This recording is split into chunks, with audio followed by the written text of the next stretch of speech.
Hello again, Saber community. What's going on? I am John Rose, freshman counselor here at Shakopee High School, to bring you another episode of our Saber Strong, The Struggle is Real series, where we are giving you top tips and techniques to help you get through this distance learning process.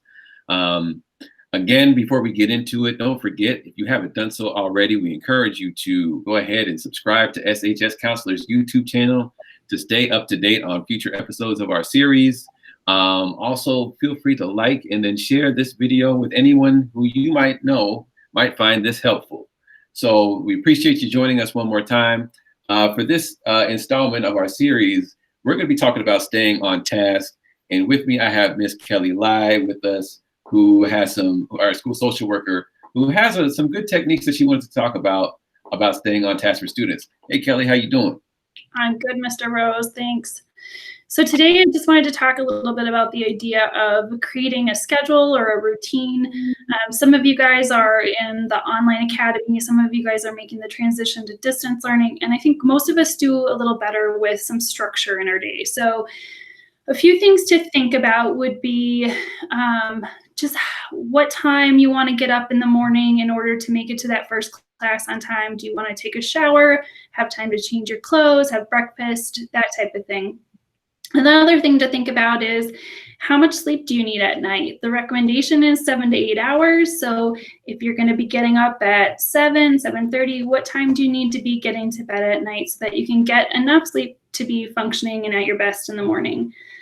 I think it's easy for us to get into a bit of a routine of laying around, watching TV, playing video games, that type of thing, when we don't have that structure built in like we do in a traditional school year. So if you can make it a point to do this for yourself, I think it will help you stay on task a bit more. Now, you have a visual presentation here of kind of what you're talking about as well that you've shared with us. Did you want to go ahead and share that now? Or? Yeah, sure. So one of the ideas that we had was just to create a bit of a daily schedule for yourself. So you know what you have to do for school, for your classes, what time you might have a Google Meet, you have assignments, that type of thing. But it can also be helpful to schedule in other things that you have to do during the day. So if you have work, you can write that in. If you have other responsibilities that need to happen, you can write those in as well. And by having that written down, it's a nice visual aid. It can help you stay on task and stay on track so that you can be using your time productively. The other thing I just wanted to mention was that we all have a limit to how long we can stay focused and stay on task. Trying to pay attention and be working for 6 to 8 hours is a lot for any of us, including myself. So it's also important to give yourself permission to have some breaks, but rather than just taking a break whenever you feel like it, or for however long you feel like taking that break, it's helpful to have those breaks be structured. So to make a plan for how long those breaks are going to last, whether it be 5 minutes, 15 minutes, 20 minutes, but then be able to get yourself back on track when that break time is done. It can be helpful to set a timer on your phone or on your computer to remind yourself, hey, my break's done, it's time to get back to it.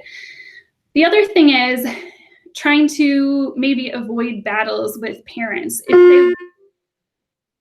If they walk in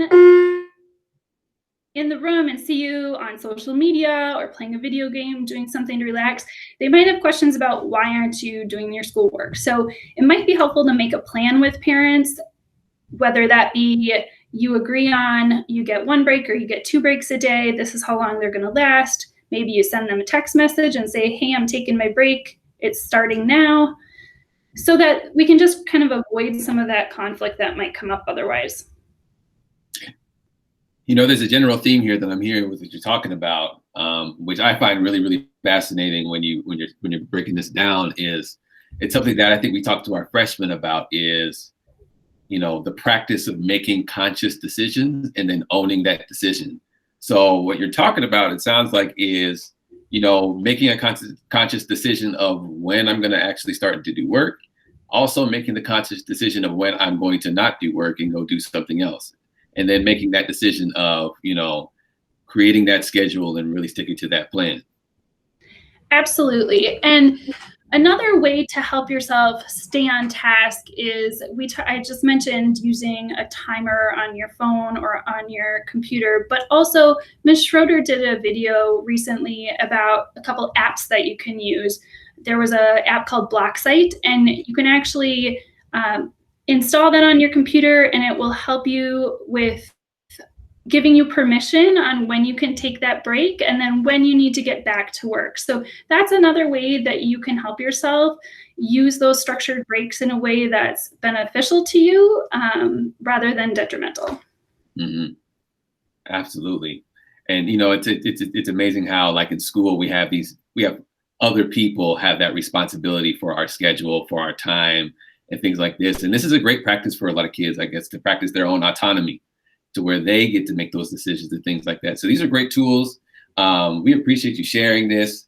Again, if you all appreciate these videos, we encourage you to go ahead and like and subscribe to our SHS Counselors YouTube, just to stay on top of future installments that we have. Ms. Lai, also Ms. Schroeder, who you've seen in other episodes, will continually be breaking down great, helpful talk tips and techniques to help us get through distance learning, so that we can get through it as successfully as possible. So, Ms. Lai, I appreciate you coming in and sharing this information with us. Yep, have a great day, guys. All right.